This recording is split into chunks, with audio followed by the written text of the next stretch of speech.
할렐루야. 오늘 3부 예배 오신 여러분들에게 우리 주님이 주신 은혜와 평강이 넘쳐나기를 간절히 소망합니다. 5월은 가정의 달로 정하고 행복한 가정 운동 캠페인을 벌이고 있는 거예요. 그러면서 어린이날이 있고 또 어버이날이 있고 21일 돌아온 목요일입니다. 부부의 날이에요.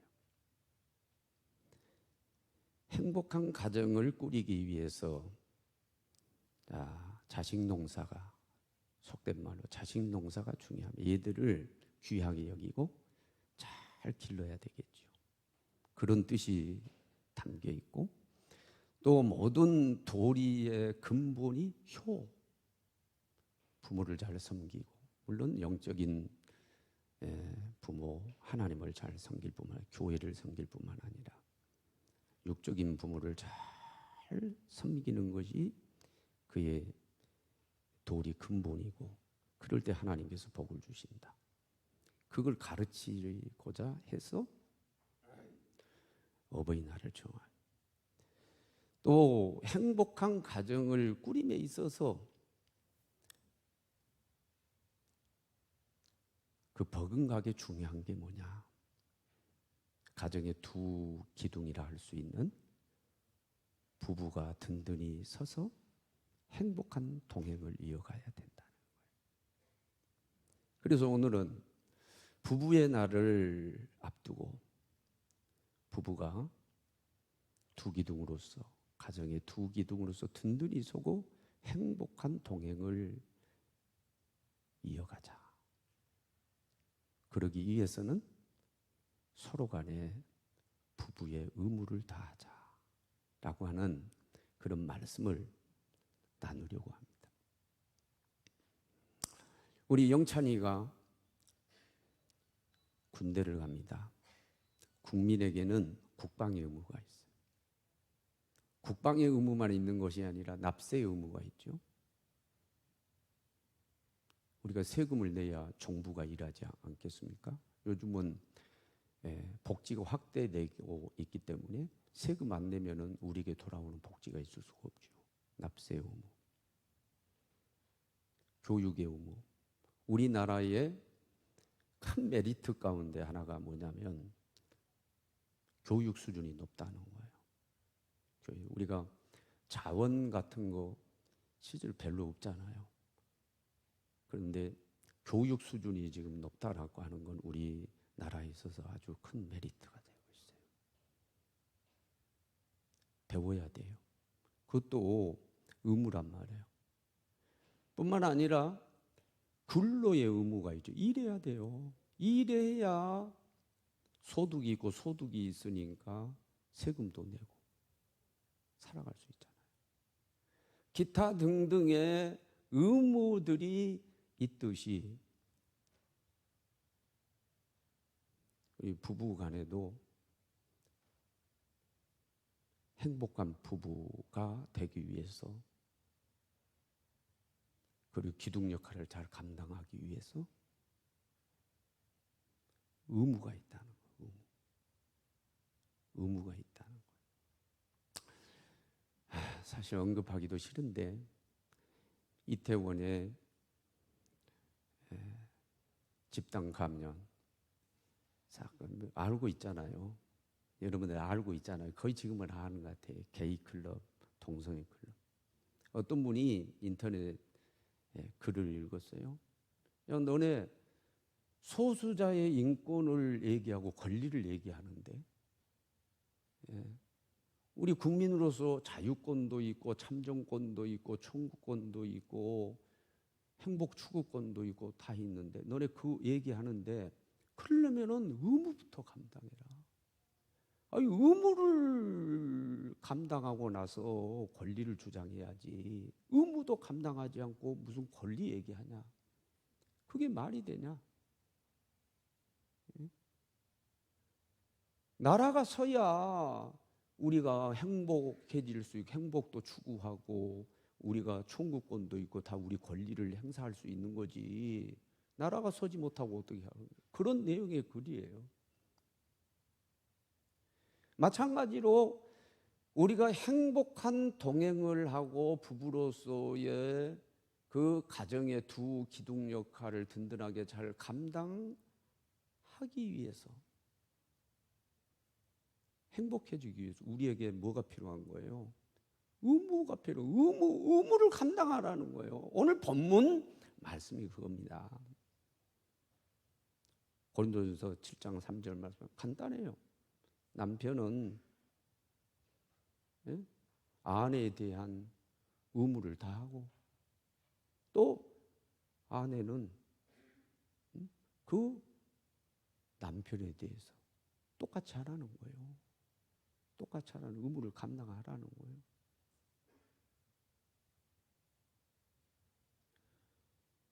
의무를 감당하지 아니하면은 행복한 동행 될 수가 없고, 의무를 감당하지 아니하면 부부로서 든든히 서지 못하니까 가정의 행복도 보장받지 못한다. 그러니까 부부로서 의무를 다하라, 이렇게 말씀하고 있어요. 그럼 부부의 의무는 뭐예요? 여러분, 부부의 의무는 뭡니까? 여러분, 세상 학문에서 얘기하는 무슨 가정학을 전공하고 뭐 그런 세상 학문적으로 다 팔려고 하는 게 아니에요. 그렇게 우리가 답을 얻으려는 거 아니에요. 우리는 뭐예요? 성경에서 부부의 의무는 뭐라고 말씀하고 있느냐? 성경에서. 물론 이것저것 쪼개져 가지고 단편적으로 주는 말씀도 있지만은 부부의 의무가 무엇인지 아주 명확하게 우리에게 말씀해 준 세 군데 성경이 있어요. 먼저 잘 아는 에베소서 5장 22절로부터 25절, 그리고 골로새서 3장 18절부터 19절에 또 있어요. 베드로도 얘기했습니다. 베드로전서 3장 1절하고 끊어서 7절에 가면 말씀하고 있어요. 여러분, 한번 우리 읽어볼까요? 찬찬히 한번 읽어보도록 하겠습니다. 자, 에베소서 5장 22절부터 있습니다. 아내들이여 자기 남편에게 복종하기를 주께 하듯 하라. 23절, 이는 남편이 아내의 머리됨이 그리스도께서 교회의 머리됨과 같음이니 그가 바로 몸의 구주. 계속이요. 그러므로 교회가 그리스도에게 하듯 아내들도 범사에 자기 남편에게 복종할지니라. 남편들아, 아내 사랑하기를 그리스도께서 교회를 사랑하시고 자신을 주신 것 같이 하라. 골로새서 갑니다. 3장 18절, 아내들아 남편에게 복종하라. 이는 주 안에서 마땅하니라. 19절, 남편들아 아내를 사랑하며 괴롭게 하지 말라. 베드로전서 3장 1절, 아내들아 이와 같이 자기 남편에게 순종하라. 이는 혹 말씀을 순종하지 않는 자라도 말로 말미암지 않고 그 아내의 행실로 말미암아 구원을 받게 하려 함이니. 7절 갑니다. 남편들아 이와 같이 지식을 따라 너희 아내와 동거하고 그를 더 연약한 그릇이요. 하반절, 또 생명의 은혜를 함께 이어받을 자로 하라. 귀히 여기라. 이는 너희 기도가 막히지 아니하게 하려 함이라. 또는 그 아내를 더 연약한 그릇같이 여겨 지식을 따라 동거하라. 사도 바울도 베드로도 남편의 의무가 뭐고 아내의 의무가 뭔가 우리에게 명확하게 말씀하는데, 간략하게 요약하게 되면 아내에 대한 남편의 의무는 사랑하는 것이고, 그리고 남편에 대한 아내의 의무는 순종하는 것이다 라고 말씀을 하고 있어요. 이것을 이제 구체적으로 한번 나누기를 원하는데, 먼저 남편이 아내에 대해서 사랑의 의무를 감당하는데 어떻게 사랑해야 되는가라고 하는 것을 세 가지로 잘 보면은 말씀을 하고 있어요. 첫째는 뭐냐면은 희생적인 사랑을 요구하고 있어요. 에베소서 5장 25절 다시 한번 보도록 해요. 읽습니다. 남편들아 아내 사랑하기를 그리스도께서 교회를 사랑하시고 그 교회를 위하여 자신을 주신같이 하라. 교회를 얼마나 사랑하신 줄 알아요? 교회를 위하여 당신을 주셨어요. 이 내용이 사도행전 2장 28절에 기록이 됐습니다. 하나님이 자기 피로 사신 교회, 자기 피로 사신 교회라고 그랬는데 밑에 보면 관주가 있어요. 관주. 거기에 하나님이 자기 피로 사신 교회인데 하나님을 그러면 어떤 사본에는 주께서 그랬어요. 그러니까 그리스도죠. 그리스도께서 교회를 사랑하시는데 얼마나 교회를 사랑하는지요. 당신의 몸을 십자가에 내어줬어요. 피를 흘리셨어요. 돌아가셨어요. 희생하셨어요. 그리고 교회를 세우셨어요. 그처럼 남편들은 아내를 사랑하되 희생적인 사랑을 해야 된다. 그래요. 여러분 사랑하면은 부모의 자식 사랑 뺄 수가 없죠. 부모 개인적인 차는 물론 있지만 일반적으로 부모는 끝없이 자녀에게 줘요. 모든 걸 줘요. 희생적인 사랑이죠. 마찬가지로 남편이 아내를 사랑할 때도 그런 희생적인 사랑을 할 것을 요구하고 있어요. 두 번째는 괴롭히지 않는 사랑이에요. 이건 골로새서 3장 19절을 보면 이렇게 있어요. 읽어요. 남편들아 아내를 사랑하며 괴롭게 하지 말라. 사랑하되 뭐요? 괴롭히지 말고 사랑하라. 그렇게 말씀했어요.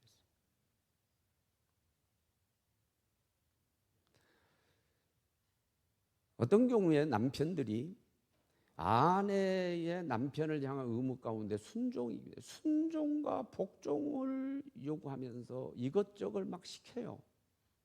그러면서 괴롭히는 경우가 많이 있어요.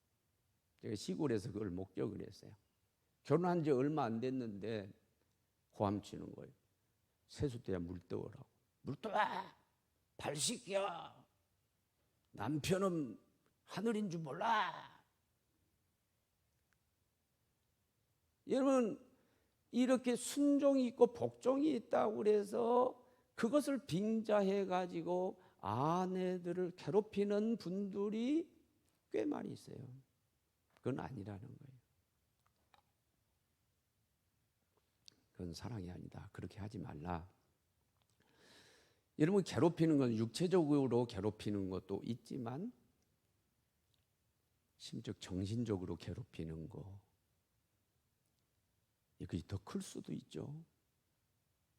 정신적으로 아내를 괴롭히는 거 가운데 많이 있겠지만 가장 큰 게 뭘까요? 배반이죠. 그죠? 뭐 설명할 필요가 없죠. 어떻든 간에 괴롭히는 사랑하지 말라. 그렇게 말씀을 했고, 자 사도 바울이 얘기했어요. 사도 바울은 결혼을 안 했어요. 베드로는 결혼했지요. 예수님이 베드로의 장모를 고치셨잖아요. 장모가 있어요. 베드로는 결혼한 거예요.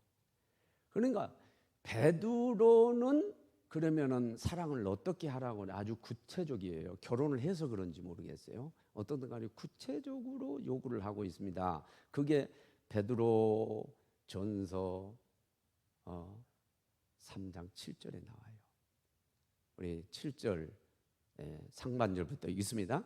남편들아 이와 같이 지식을 따라 너희 아내와 동거하고 그를 더 연약한 그릇이요. 하반절 또 생명의 은혜를 함께 이어받을 자로 하라. 귀히 여기라.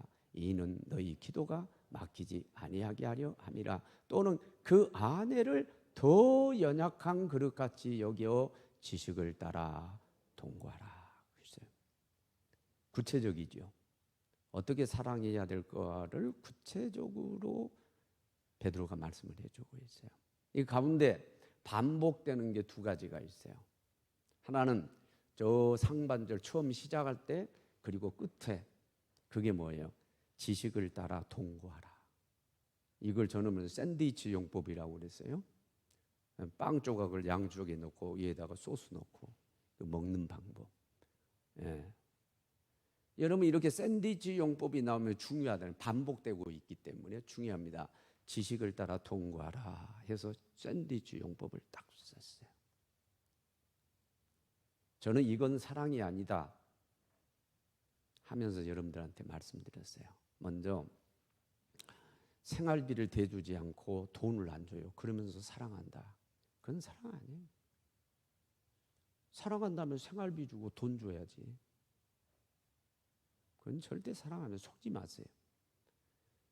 두 번째, 사랑한다 그러면서 동거하지 않는다, 함께 살지 않는다, 그건 사랑 아닙니다. 연애 시절 때는 그냥 만나고 싶어요. 함께 있고 싶어서 그냥 만나고 싶어요. 저는 결혼은 뭐냐? 그냥 아예 처음부터 끝까지 함께 있고 싶어서 동거하기 위해서 하는 게 그게 결혼이다.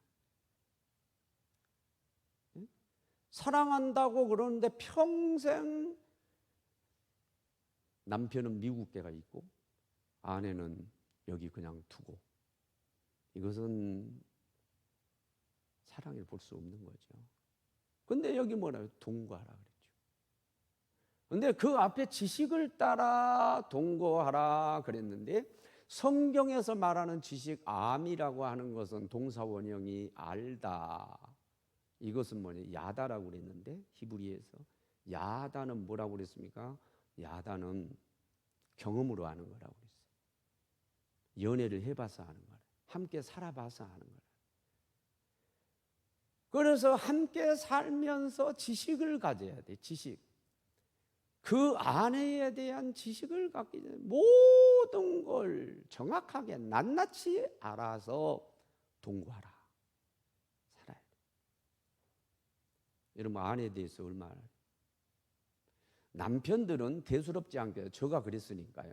그거 뭐 대수냐. 아니 그게 뭐가 중요하다고. 해년마다 생일 돌아오고 해년마다 결혼기념일 돌아오는데 그게 뭐가 중요한데 맨날 그게 챙겨라고 그러냐. 근데 여자분은 그게 아닌 것 같아요. 그걸 아는 게 중요한 것 같아요. 알아서 챙겨주는 걸 중요한 것 같아요. 알아라. 더 세밀하게 장모님 생일은 언젠지, 생신이 언젠지 그러면서 챙긴다고 한다면은 여러분 더 멋진 사랑이죠. 지식을 따라. 어버이 주일에도 제가 얘기했죠. 아버지, 어머니가 무슨 음식을 좋아하시는지, 그렇죠? 좀 알고 세심하게 섬겨라 그래요. 아내도 사랑함에 있어서 지식을 따라 동거하면서 함께 살면서 아내를 사랑해라 라고 그렇게 말씀을 해요. 여기서 또 하나 두 번 강조된 게 연약한 그릇이라는 거예요. 연약한 그릇으로 여기라는 거예요. 그 돼 있죠. 연약한 그릇으로 여기라. 옛날 그릇은 대부분 톡이었어요. 잘못 다루다가 하면은 그냥 쨍그랑 깨지는 거예요. 그렇게 쉽게 깨질 수 있을 정도로 연약한 것이 여자고 아내라는 거예요. 아내. 그걸 알아야 된다요. 그거 알아야 된다는 거예요. 그건 뭐래요? 조심스럽게 주의하면서 잘 다루라는 거죠. 그런 의미가 거기에 담겨 있는 거죠.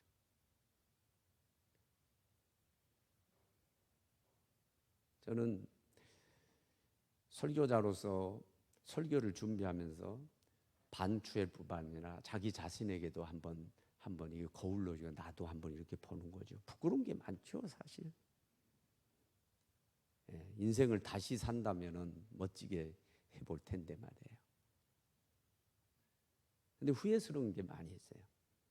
그게 뭐예요? 아내한테도 그런 게 있죠. 저는 아내가 멘탈도 강하고 건강하고 나보다 훨씬 강하고, 나는 어렸을 때부터 병을 알았으니까요. 훨씬 건강하고 멘탈도 강하고 아주 강한 여자라고 그렇게 생각을 했어요. 그런데 이 말씀 그대로예요. 연약한 그릇이에요. 깨질 줄은 몰랐단 말이에요. 지금 아내가 건강이 안 좋으면서 나타난 현상 가운데 하나가 뭐냐면, 제가 설거지를 하다가 그릇이 이렇게 쨍 하면은 그냥 기겁을 하는 거예요. 놀라가지고. 아니 왜 저러지?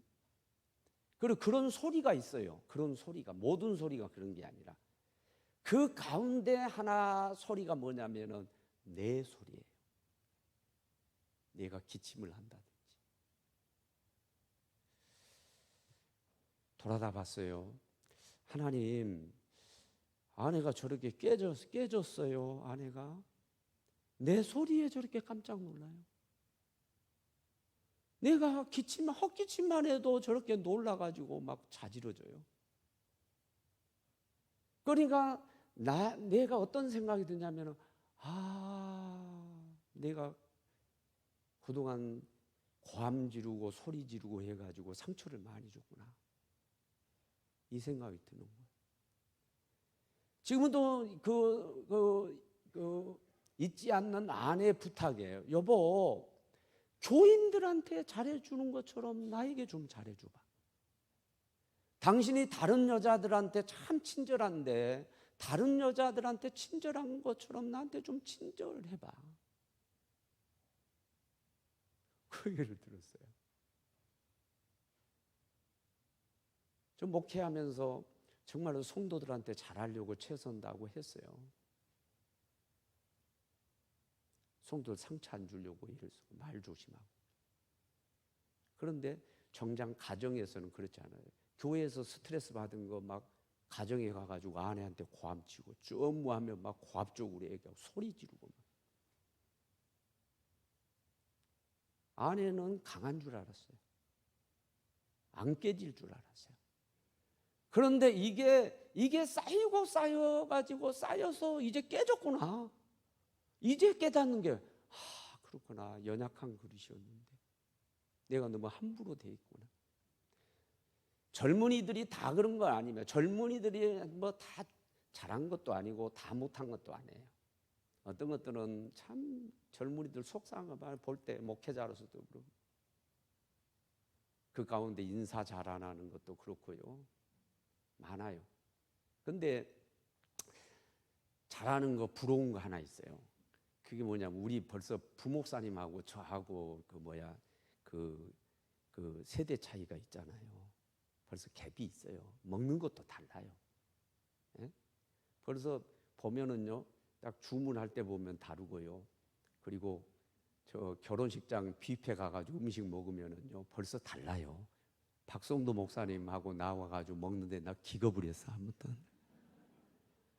나는 정크푸드라고 생각하고 해로운 거라고 생각하는데요, 잔뜩 갖다 잡어요. 이게 엄청난 갭이 있는 거예요. 저는 그렇게 못했거든요. 그런데 이 부목사님들을 보면서 참 부러운 거 하나 있어요. 잘한다고 생각해. 그게 뭐냐면은 사모님들한테 전화할 때도 부드러워요. 저하고 달라요. 억양도 다르고요. 다 태도도 다르고요. 이전에 우리 부목사님, 수석 부목사님 계셨던 김혜초 목사님 아주 아내한테 다정하게 전화합니다. 다정하게. 근데 되돌아보면 저는 그러지 못했어요. 무뚝뚝하고 좀 하면 막 그냥, 성도들한테는 그렇지 않았는데 또 다른 여자분들한테는 그랬는데 아내한테는 막 고압적으로 막 대하고 소리 지르고. 그러니까 요즘 그걸 보면서 내가 회개 말해. 내가 이 말씀 준비할 때 연약한 그릇인데 내가 강한 줄 알고 내가 함부로 말하고 함부로 해서 많이 깨뜨렸구나, 이런 생각이. 지난번에도 부모를 섬길 때 말을 이쁘게 하라고 그랬는데, 그 나오미처럼 자기 시모한테 말을 얼마나 이쁘게 해요. 그렇죠? 내용적으로도 그렇고 얼마나 말을 이쁘게 해요. 이거 말 이쁘게 하는 게 중요합니다. 이제 나는 철 들어가는 거예요. 이제 여러분, 아내들이요, 여러분들이 생각하는 것보다 약해요. 연약한 그릇으로 알아라. 이렇게 말씀해. 따라합시다. 귀히 여기고 귀하게 여기라 아내를 그랬어요. 아내가 무슨 뜻인 줄 아시죠? 집 안에 해라고 하는 뜻이요. 집 안에 해. 해가 가리워지면 날씨가 꾸질꾸질해지고요. 우울해지잖아요. 침울해지잖아요. 여러분, 어렸을 때 여러분들 경험했을 거예요. 학교 갔다가 엄마 하고 엄마 부르는 거예요. 그러면서 책 보재기 그냥 마루에다 집어던지고 엄마가 안 계시는 거야. 그러면 그때부터 갑자기 기분이 탁 다운이 되는 거야. 그러면서 그냥 침울해지는 거야. 왜 그런지 몰라. 아빠는 그러지 않았어. 아빠는 안 계셔도 괜찮은데 엄마가 안 계시면 그때부터 그냥 기분이 싹 가라앉는 거야.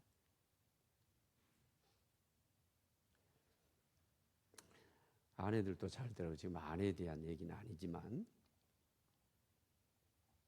제 경험으로 아내하고 다투고 어디 일 보러 간다거나, 저는 뭐 목회자니까 일이 일정한 건 아니죠. 불규칙적이죠. 예를 들어서 샐러리맨이라고 하면 아내하고 싸우고 다투고 관계가 깨져서 직장에 가면은 분명히 그럴 거예요. 일 손 잘 안 잡혀요. 하루 종일 기분 나쁘죠. 남편들도 아내에 따라서 엄청나게 기분이 좌우돼요.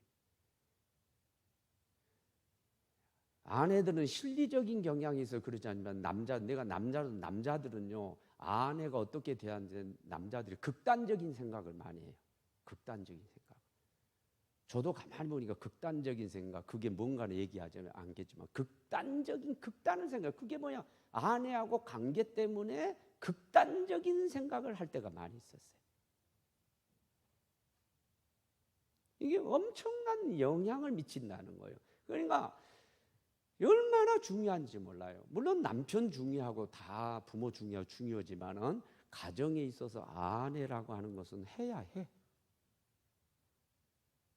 해가 밝게 떠야 될 줄로 믿어요. 이게 참 중요합니다. 그러니까 함부로 쉽게 여기면 안 되죠. 귀하다라고 하는 것을 남편들이 그걸 알아야 돼요. 그러면 지식을 따라 통과하고 함께 하라는 거예요. 바쁜 아빠, 나쁜 아빠, 맞아. 바쁜 남편, 나쁜 남편. 그럼 무슨 얘기죠? 같이 지내주는 시간이 많아야 된다는 얘기죠. 그렇죠? 아무리 일을 바빠도 아내를 위해서 시간을 내고 함께 데이트를 하고 함께 밥을 먹고, 그렇죠? 그런 베드로가 확실히 결혼을 해서 달라요. 사도 바울은 결혼을 안 했잖아요. 독신으로 살았잖아요. 그렇죠? 구체적으로 얘기했어요. 이렇게 사랑하라고 말씀하네요. 사랑의 의무를 이렇게 감당하라고 해요. 그런데 이제 아내의 의무, 남편을 대할 때 아내의 의무는 뭐냐? 순종이라고 그랬는데, 사실은 세 군데 제가 성경 우리 찾아서 제시해서 읽었어요. 먼저 에베소서 5장 22절로부터 24절까지 보면은 뭐 하라고 그랬냐면 복종하라고 그랬죠. 복종하라고 그랬죠. 복종하라고 그렇게 얘기했어요. 그런데 잘 보시기 바랍니다. 잘 보시면은 뭐라고 그랬냐면은 그리스도가 교회의 머리인 것처럼, 그리스도가 교회의 머리야. 그렇기 때문에 그리스도께서 교회에 명하면 교회는 순종하고 복종하는 거예요. 그처럼 똑같이 남편은 아내의 머리라는 거예요. 머리. 그런데 머리인 남편, 세상 사람들은 뭐라고 해요? 하늘이라고 그렇게 얘기하죠. 결국 뭐냐, 이게 성경에서 나온 얘기네요. 그렇죠? 머리이기 때문에 뇌에서 중추신경에서 모든 걸 다 지시하잖아요. 그렇죠? 그리고 따르는 거예요. 행동하는 거죠. 그러니까 머리인 그리스도가 교회에 명령하면 교회가 다 따르는 것처럼 똑같이 남편이 명하면은 복종하라는 거예요. 복종. 아니 다른 거에는 감동을 받는 것 같은데 보니까 이거 안 받아들이려고 하는 사람들이 있는 것 같아요. 하나님 말씀 맞아요? 맞죠? 인간학이 아니에요. 세상 사람들이 어떻게 얘기하는가 그거 얘기하는 거 아니에요. 우리가 하나님 말씀으로 여기는 성경이 뭐라고 말씀하냐 말이에요. 이게 무슨 고전으로 취급하지 마세요. 고리타분한 얘기로 여기지 말라고요. 우리가 진리로 여기고 하나님 말씀으로 여기는 곳에 지금 그렇게 기록이 돼 있어요. 이게요. 역시 이 복종을 어디에 요구하냐면 골로새 3장 18절에도 똑같이 요구합니다. 그렇죠? 아내들은 남편에게 뭐 하라? 복종하라. 이는 주 안에서 주 안에라고 그랬어요. 주님 안에서 마땅한 거라고 그랬어요. 그래도 여러분 안 받아들여. 주님 안에서 마땅한 거라고 그랬잖아. 이건 공자왈 맹자왈이 아니에요. 가정학을 전공한 부부학을 한 사람이 얘기한 게 아니에요. 하나님께서 지금 사도 바울 선생을 통해서 그렇게 말씀하시는 거라니까요. 자, 복종 그랬어요. 근데 베드로가 좀 아내하고 오래 살면 좀 부드러워졌어요. 베드로가 성깔도 있고 그런 남자인데 살면서 깨달은 모양이에요. 베드로는 뭐냐? 이 복종을 순종으로 바꿨어요. 그래서 베드로전서 3장 1절을 봐요. 베드로전서 3장 20절입니다. 아내들아 이와 같이 자기 남편에게 뭐 하라? 그렇죠. 순종하라. 그럼 여쭤볼게요. 순종은 뭐고 복종은 뭐고 순종은 뭐예요? 사전적으로 얘기하라는 얘기가 아니에요. 사전적인 답을 요구한 게. 제가 이미 여러분들 가르쳤습니다. 복종은 억지로라도 하는 거고 순종은 원해서 자원해서 하는 거예요. 기쁨을 할 수 있는 거예요. 제가 평소에 여러분들에게 가르치는 게 뭐냐? 이 정말로 하나님 말씀 우리에게 복을 가져다 주는 것들은 억지로라도 해야. 오베데돔이 다윗 왕이 그냥 억지로 맡겨버린 여호와의 법궤를 석 달 동안 자기 집에 모시는 억지로 모셨는데 모시는 그 동안에 가정의 복을 하나님 부어주신 것처럼 안 하는 것보다는 억지로라도 하는 게 낫다. 억지로라도 해라. 공부를 다 하고 싶어서 하는 아이들이 얼마나 될까요? 하기 싫어도 장래를 위해서 하죠. 안 하는 것보다 하는 게 낫다는 거죠. 그러니까 복종이라도 해라. 제가 이걸 얘기했어요. 그러나 이왕 하는 거 복종보다는 기쁨으로 할 수 있는 순종하면서 해라. 그걸 얘기했어요. 그러니까 이제는 뭐예요? 복종을 넘어서 말하는 순종이에요. 그런데 우리가 찾아 읽지는 않았어요. 본문이 없어요. 그리고 찾아 읽지도 않았는데 이 순종을 하기 위한 중요한 거 하나 사도 바울이 얘기합니다. 에베소 5장 33절을 봐요. 자, 33절 읽습니다. 그러나 너희도 각각 자기의 아내 사랑하기를 자신같이 하고 아내도 자기 남편을 뭐하라? 존경하라 그랬어요. 존경하라 그랬어요. 물론 사랑의 의무가 남편에게 있지만 사실은 함께 다 서로 사랑해야 맞죠. 네. 오래전에 에릭 프롬이 사랑이술이라는 책을 뭐 공부한다고 어느 책을 먹었는데 거기 보니까 존경, 리스펙트가 나와요. 사랑은 존경이다. 사랑하면 존경해야 돼. 그래서 너 자기 남편을 존경해라 그랬단 말이죠. 제가 일부 예배 때 물었어요. 여자 성도분들 자기 남편을 지금 남편이 계시다면 남편을 존경한 분 말씀해 보세요. 누가 존경합니까? 한 분이 존경한다고. 한 분. 그분이 박옥자 권사님. 박옥자. 그 나머지는 대답을 안 하는 거예요. 뭐 3, 40년 살고 50년 살고. 또 2부 예배 때에 물었어요. 그러면 남편을 존경한 분 한번 아멘 해보세요.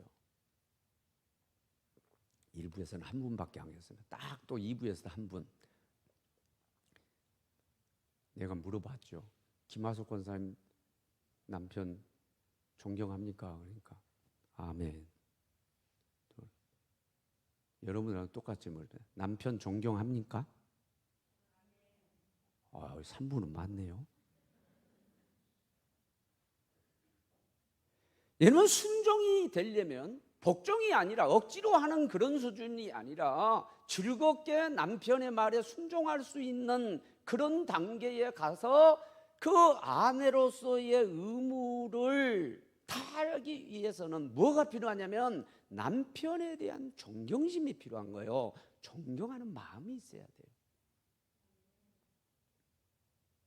다시 말해요. 남편을 존경합니까? 그게 쉽지 않아요. 여러분 가만히 보면 남편을요, 이런 표현 제주자매는 이런 표현은 극단적인 표현인데 용사매 자기 그냥 신발 밑에 껌딱지 정도로 생각하는 사람 많아요.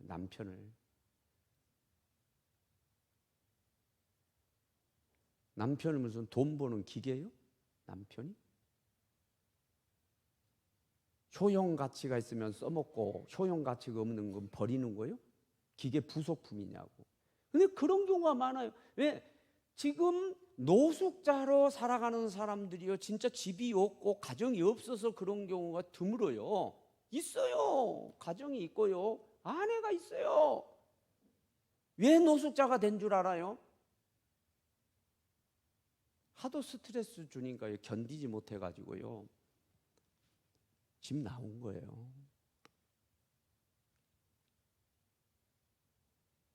여보, 직장을 잃었지만은 그동안 가정을 위해서 수고 많이 했어요. 당신 때문에 오늘 내가 있는 거예요. 여보, 존경합니다. 고생 많이 했어요. 남편이 이렇게 얘기해주고요, 애들이 아빠,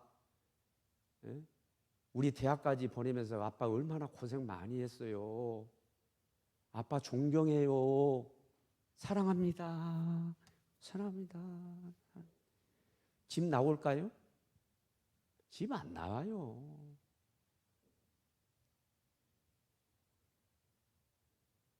여러분, 이걸 알았단 말이에요. 이걸 사도 바울이 알아서 이제 하나님 받은 거죠. 아내도 자기 남편을 존경을 해라. 그래야 뭐냐?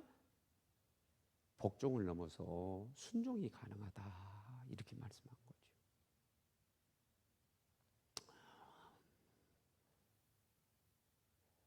우리 사람은 세 가지 가능성이 있어요. 하나는 짐승 같은 사람, 사람 같은 사람, 하나님의 사람. 우리 사람은요, 자연인 우리 사람은요, 동물, 아니 짐승성이 있어요. 생물학에서도 우리를 똑같이 분류하는 거예요. 동물로 같은 범주로 넣는 거예요. 우리에게 짐승성이 있어요.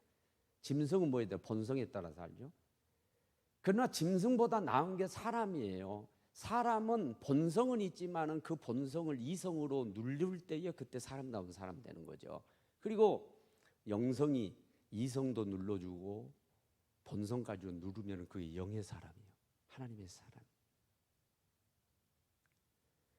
여러분, 우리가 하늘나라 가기까지는 전부 다 뭐예요? 자연인으로서의 그 본성이 우리에게 있어요. 짐승성이 있다고. 그래서 사람을 이해하는 데 있어서 뭘 봐주면 짐승들을 보면 돼요. 짐승들을 가만히 보면은요, 그 짐승성이 우리 사람에게도 있다는 걸 알아요. 여러분, 영성, 믿음은 왔다 갔다 해요. 이성도요, 작동했다가 안 작동해도 이성을 잃어버린 경우가 있잖아요. 근데 본성은 그렇지 않습니다. 본성은 기저에 깔려 있어요. 그래서요, 본성이 중요한 거예요. 본성. 근데 이 본성은 하늘나라 가기가 없어지지를 않는다니까. 이 본성이 그대로 믿는 사람이든 안 믿는 사람이든 다 이 본성이 있어요. 뭐요? 짐승성이에요. 그러니까 사람 이해하는데 짐승을 이해하는 거예요. 짐승. 지오그라피, 동물의 왕국 이런 데서 여러분 동물들을 잘 보면요, 거기서 사람도 이해가 되는 거예요. 저는요, 유튜브에서 그 사자 그룹을 봤어요. 사자 그룹. 숫사자 이 어떻게 사는 거 여러분 아시죠? 숫사자. 암컷들을 거느리죠. 그래서 새끼를 쳐요. 그 무리에서 암컷 무리들이 왕으로 받아들여요. 왕이면서 남편이야. 왕으로 받아들이고 동물들을 보면은요, 복종한다면 배를 누워가지고 막 개도 그렇고요, 이렇게 복종 표시거든요. 암사자들은 때도 많고요. 암사자가 결코 숫사자를 못 이기는 거예요. 암사자도 셉니다. 암사자도 대단해요. 그런데도 왕으로 딱 세워놓고 복종하는 거예요. 왕으로 자기 남편 그 킹이죠. 왕으로 딱 세우는 거예요. 그러면은 이 왕이 된 왕으로 세워진 숫사자는요, 그때부터 왕으로 대우를 하니까 그때부터요, 그 암컷들을 지키고 새끼들을 보호하기 위해서 목숨을 걸어요. 다른 숫사자가 와가지고 그 공동체를 넘보잖아요. 그러면은요, 말 그대로 목숨을 걸어가지고 지켜요. 새끼도 지키고 암사도 지키고 전부 지킵니다. 아니 그냥 목숨을 내버려요. 여러분, 이걸 저는 보면서요, 어떤 생각이 드냐면, 남자의 본성 가운데 저 숫사자의 본성이 있다. 이게 하나님이 다 야신 거예요. 그래서 남자들은요, 윌투파워, 권력의 의지가 지배하고 싶어요. 막 지배하고 싶은 욕구가 대단해요. 권력의 의지가 이제 여자분들도 더러 그런 분들이 있지만은, 좀 남성성이 강한 분들이 있지만은, 여자분들은 대부분 뭐 그까짓 거 뭐 돈 많고 여행 다니고 마음대로 쓰고 행복한 사람들이 뭐 그까짓 거. 그 남자들은 그렇지 않아요. 권력의 의지가 있어요. 그리고 남을 지배하려고 하는 그런 의지가 있어요. 이게 한편으로는 동물성, 짐승성이라고 봐야 되겠죠. 이게 남자에게 그 동물성, 짐승성이 있는데, 그게 똑같이 어디에서도 나타나냐면 가정생활에도 그대로 나타나는 거예요. 그래서 남편에게는 어떤 게 있냐면은 그 가정을 본인이 킹이 돼가지고, 가장이 돼가지고 다스리기 싶은 거예요. 거기서 뭐냐? 남편이고 아버지지만은 뭐가 되기를 원하는 거예요? 킹이 되기를 원하는 거예요. 받들어 주기를 원하는 거예요. 그 가운데 받들어 주면서 가장 원하는 게 뭐예요? 명하면은 순종해 주는 거예요. 그리고 복종해 주는 거예요. 그걸 원하는 거예요. 그걸 원하는 거예요. 이게 짐승성이지만 남자에게, 저를 비롯해서 우리에게 모두에게 있기 때문에, 이 사자가 그것만 충족이 되면 그냥 자기 몸을 던져버리고 모든 목숨을 걸고 보호한 것처럼, 남자들도 그런 경향이 있는 거예요. 나를 킹으로 여겨주고 가장으로 여겨주고, 나 지시에 따라주고 순종하고 복종하고 그렇게 해주면은 그 다음부터는 희생해가지고 얼마든지 자신을 내주고 희생하고 사랑할 수도 있고, 괴롭게 하지 않고 잘해줄 수도 있고,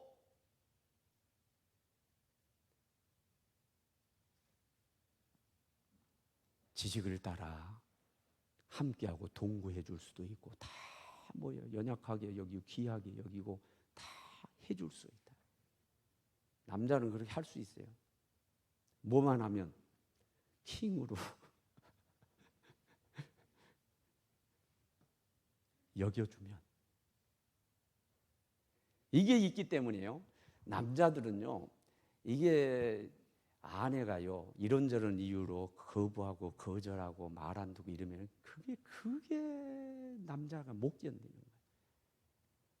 우리 아버지 어머니 돌아가셨지만은, 제가 우리 어머니 좋은 어머니지만은 참 마음에 든 게 하나 안 든 게 있었어요. 그게 뭐냐면 아버지 자존심을 뭉개는 거야. 동네 사람들 앞에서. 남자들이 못 참는 게 그거예요. 자존심이에요. 어디나 우리 남편이 최고야, 당신이 최고야, 이걸 원하는 거예요. 그러는데 무슨 뭐 이웃집 남자는 돈 잘 벌어다 주고 말이요. 그렇게 능력 있는데 당신 뭐냐? 이건 못 견디는 거야. 남자가 절대 못 견디는 거예요. 립 서비스라도 당신이 최고라고 해줘야 돼요. 잘못된 것을 요구를 해도 기도하면서 뒤에 다 설득하고 다 조정을 한다 할지라도 그 앞에서는 뭐죠? 여보, 알았어요. 알았어요. 생각해 볼게요. 일단은 그렇게 네, 알았어요. 부드럽게. 뭐 하는 걸? 왕이시오.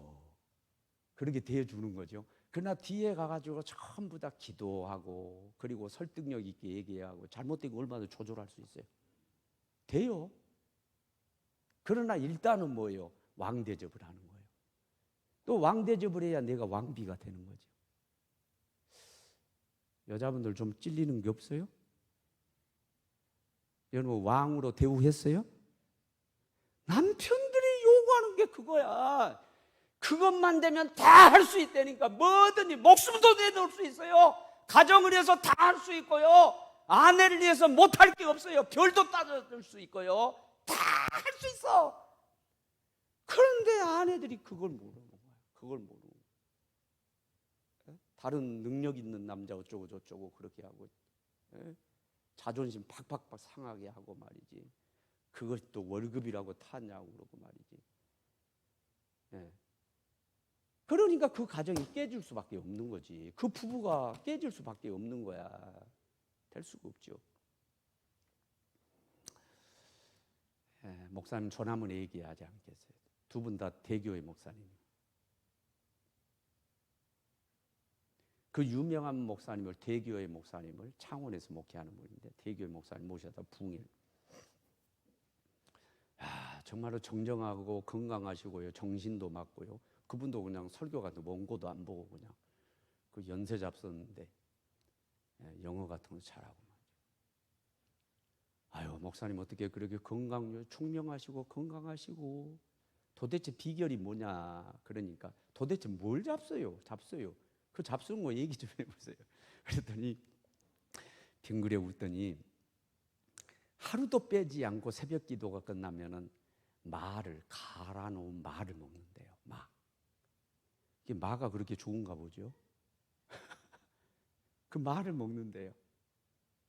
마가 이게 얼마나 좋은지 몰라. 소화 기능에도 좋고 아무튼 나는 이게 계속해서 먹어도 그랬더니 이렇게 건강하네. 왜?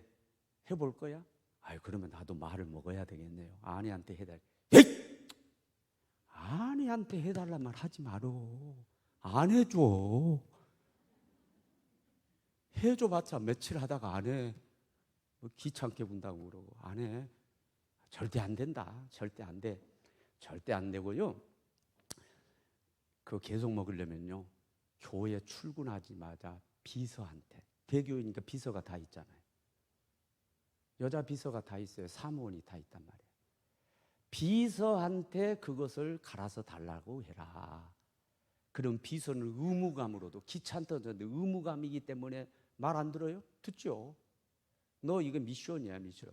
내 평생 내 건강을 위해서는 담임 목사 건강 챙기는 거니까 이것은 비서로서 해야 될 일이니까 이것은 업무다, 업무.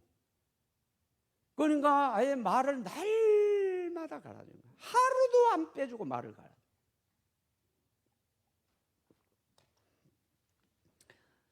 이게 2부 예배 때는 우리 아이들이 중고등부 아이들이서 말하기가 좀 거북했는데요. 세상 밖에는 교회 밖에 세상에서 어떤 얘기가 있는 줄 알아요? 어지간히 사는 남편들은요. 예를 들어서 사장 사업하고 이런 분들이 있잖아요. 아니면 회사 중역들이 있잖아요. 이분들은 부인이 둘이요. 집안에 부인이 있고요. 회사 부인이 있어. 회사 부인인 줄 누군 줄 알아요? 비서예요, 비서. 그것은 꼭 비서 또 회사 부인이라고 그러니까 여러분 성적으로 생각 그렇게 하지 말고요. 예? 뭐 그렇게 생각하려면 생각하셔요. 생각하려면 하는데 자 그래서도 안 되지만 비서하고 바람 났어요. 그럼 그런 얘기가 있어요. 비서가 아내라고 하는 얘기가 있다니까. 회사 아내라고 하는 얘기가. 그러면은 집안의 아내분들 잘 생각해 보세요. 왜 뺏겼어요? 왜 그래요? 집안에서 아내는 순종을 안 하는 거예요. 말을 안 들어. 복종하라고 그랬고 더 좋은 건 순종하라고 그랬어. 존경하라고 해서 그렇게 하면 좋다는데 안 해. 예. 오히려 잡아먹을 듯 하는 거야. 당신이 무슨 왕이요? 당신이 뭐 그런 거 요구할 자격이나 있어? 그런데 직장에서는 아니란 말이에요. 직장에서는 고분고분 순종하는 거예요. 다 하는 거예요. 다. 그래서 남편을 뺏길 가능성이 있는 거예요. 극단적인 예를 지금 드는 거예요. 아내분들 잘 생각하세요. 따라합시다. 남편이 크게 해봐요. 남편이 왕이 되면 내가 왕비가 된다. 아멘. 그리고 남편을 왕으로 만들고 막 왕으로 여기시란 말이에요. 여기 뭐예요? 교회의 머리가 그리스도인 것처럼 남편은 아내 머리라고 그랬잖아요. 그리고 이게 지금 성경 세 군데나 내가 찾아서 말씀했잖아요. 하나님이 실수하지 않아요. 이게 무슨 고전으로 얘기를 하지 말란 말이에요. 고리타분 옛날 2000년 전에 얘기를 목사님 지금 하고 있어요. 그걸 그러지 말아요. 잘못된 것 가운데 하나, 나한테 불리하면은 마음에 안 맞으면 하나님 말씀 아니래. 다 하면서 하다가 히브리서 13장 17절에 너희를 인도하는 영적인 지도에 순종하고 복종하라 그러면은 무슨 목사님이 교주되려고 그런다. 이건 안 받아들여. 다른 건 다 하나님 말씀이라고 그러면서 할렐루야 하는데 지금 이렇게 세 군데나 찾아서 컨펌을 시키고 내가 확인을 시켜드리고 있잖아요. 하나님 말씀이 아닙니까 이게? 하나님 말씀으로 여기시기를 바랍니다. 하나님 말씀으로 받아들이고 이제부터는 뭐 하는 거요? 왕으로 여기고 그리고 왕으로 만들고 복종하고 순종하라는 거예요. 존경하면서 그렇게 하라는 거예요. 정 틀린 거 하면은 뒤에 알았다고 해놓고 뒤에 열심히 기도를 빡세게 하고 그러고 또 설득력 있게 해가지고 마음을 돌리고 하는 방법들이 있잖아요. 그러나 일단은 앞에서는 뭐예요? 왕에게 하는 것은 예, 알았습니다. 좀 그런 부드러운 아내가 되면 얼마나 좋겠어요. 그만합시다. 그만하고 내가 남자이기 때문에 그만하고 행복한 가정 꾸리시기를 바랍니다. 그러기 위해서는 행복한 부부가 돼야 됩니다. 그리고 행복한 부부로서 행복한 동행이 이루어져야 됩니다. 그러기 위해서는요 서로 의무를 다해야 돼. 남편은 사랑하되 희생적으로 헌신적으로 사랑하고 괴롭히지 말고 사랑하고 지식을 따라 동거하고 사는 귀하게 여기고 그죠? 연약한 그릇처럼 아주 귀하게 다루고 말 조심하고 함부로 말하지 말고 깨지기 쉬울다. 언제 깨질지 몰라. 어느 순간에 그게 누적이 돼가지고 와장창창 깨지. 아내는 정말로 주님께 하듯이 남편을 주님께 하듯이 그렇게 하라는 거죠. 그리고 순종하고 복종하고 존경하고 그렇게 하라는 거죠. 그럼 이건 상대에게 뭐냐면 상대에게 이렇게 해줘요. 여보 당신 나를 사랑해야 되잖아. 성경에 사랑해라고 그랬잖아. 막 권리를 주장해요.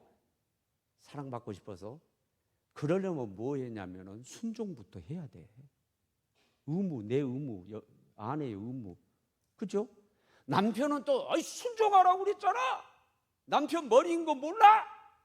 하늘이 하늘 순종해야 돼. 복종해. 그런 권리를 주장하려면 뭐부터 해야 되냐요?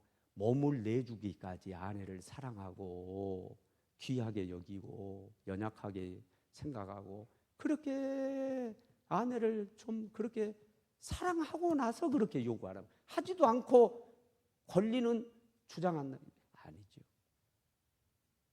권리 전에 부부로서 의무를 다하는, 사랑의 의무를 다하고 순종의 의무를 다할 수 있게 되기를 바랍니다. 든든히 서기를 원합니다. 마귀는 가정을 깨려고 그래요. 가정을 깨려고 하는 것 가운데 하나가 뭐냐? 부부를 깨는 거예요. 부부를 깨. 부부 두 기둥을 그냥 쓰러뜨리는 거예요. 예. 쓰러지면 안 돼요. 행복한 동행하면서 행복한 가정을 이루시고 행복한 우리 사랑하는 성도들 되시기를 주의 이름으로 축원합니다. 찬양을 기도합시다.